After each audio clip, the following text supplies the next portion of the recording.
अस्सलाम वालेकुम नाज़रीन, मैं हूं आसिम खान और आप देख रहे हैं BBN चैनल। आइए देखते हैं आज की टॉप 10 न्यूज़।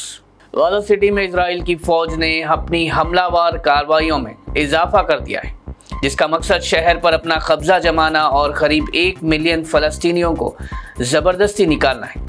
कल से अब तक कम से कम 48 फ़लस्तीनी शहीद हो चुके हैं। इन कार्रवाइयों में कल से लेकर अब तक करीब 80 फ़लस्तीनी शहीद हो चुके हैं, जिनमें से 32 वो थे जो खुराक की तलाश में थे। अल जज़ीरा की रिपोर्ट के मुताबिक गाज़ा सिटी को खाली मैदानों का दरिया बनाया जा रहा है। यमन के सना शहर में हौतीज़ ने अचानक UN के ऑफिस पर छापा मारकर वर्ल्ड फूड प्रोग्राम, WHO और यूनिसेफ के 11 कारकुनों को गिरफ्तार कर लिया। यह हादसा उस वक्त हुआ जब इजरायली हमले में हौती के वजीर आज़म और चंद वुज़रा हलाक हो गए थे। UN secretary general Antonio Guterres ने इस एक्शन को सख्त अल्फाज में रद्द करते हुए फौरन स्टाफ की रिहाई का मुतालबा किया। UN के एल्ची हंस गंडबर्ग ने भी कहा कि यमन को किसी बड़े जंग का मैदान नहीं बनाया जाना चाहिए। अफगानिस्तान के मशरकी इलाके में आए एक शदीद ज़लज़ले में 800 से ज़्यादा लोग हलाक और 3000 के करीब लोग जख्मी हुए।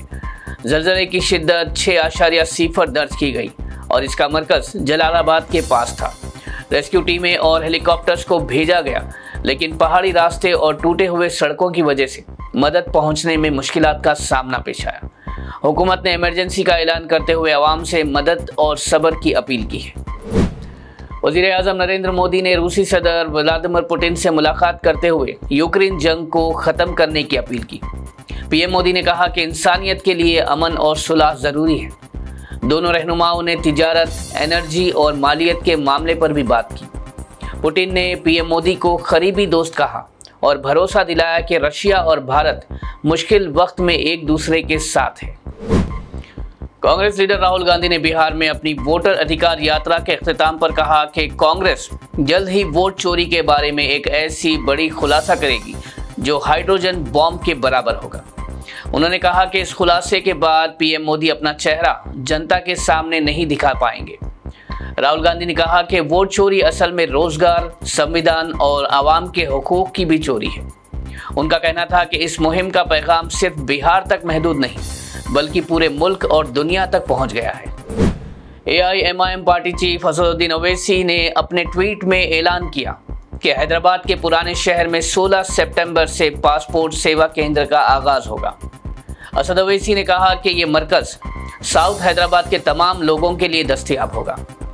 ये पहला पासपोर्ट सेवा केंद्र होगा जो किसी मेट्रो स्टेशन में कायम किया जा रहा है। MGBS मेट्रो स्टेशन में ये पासपोर्ट सेवा केंद्र सऊदी अरेबिया के लिए मौजूद VFS मरकज़ के साथ काम करेगा।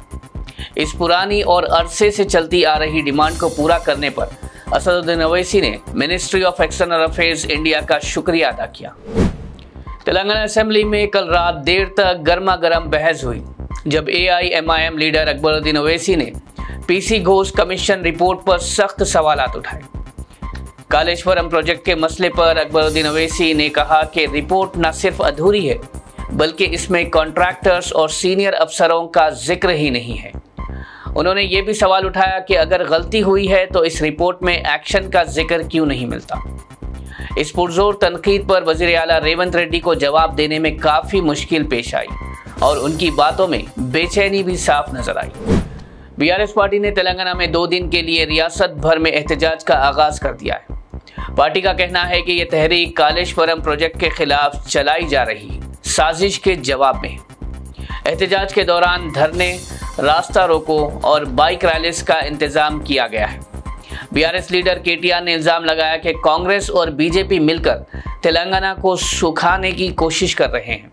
उन्होंने कहा कि कालेश्वरम पर CBI इंक्वायरी सिर्फ एक बहाना है। असल मकसद प्रोजेक्ट पर काबू पाना और गोदावरी के पानी को आंध्रा की तरफ मोड़ना है। तेलंगाना असेंबली में उर्दू TV चैनल्स को सेशन की कवरेज के लिए पासेस देने से इनकार कर दिया गया, जिस पर शदीद नाराजगी का इजहार हो रहा है। ये चैनल्स पिछले 20 सालों से असेंबली की कार्रवाई दिखाते आए हैं, मगर मार्च के बाद से उन्हें कोई पास नहीं दिया गया। Hi tech print and electronic media association के प्रेसिडेंट मोहम्मद शफीउद्दीन ने इस सिलसिले में वज़ीर आला को शिकायत भेजी है। इसके अलावा कांग्रेस की डॉक्टर लुबना सरवत ने भी इस फैसले को नाइंसाफी और गैर जमहूरी करार देते हुए फौरन वापस लेने का मुतालबा किया। हैदराबाद में सोने की कीमतें नए रिकॉर्ड तक पहुंच गई हैं। आज 24 कैरेट सोने की कीमत 1,05,880 रुपये फी 10 ग्राम हो गई है, जो कि अब तक का सबसे ऊंचा रेट है।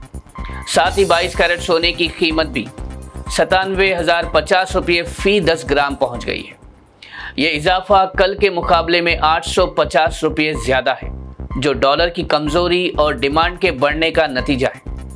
माली माहिरीन का कहना है कि आने वाले दिनों में सोने की कीमतें और भी बढ़ सकती है।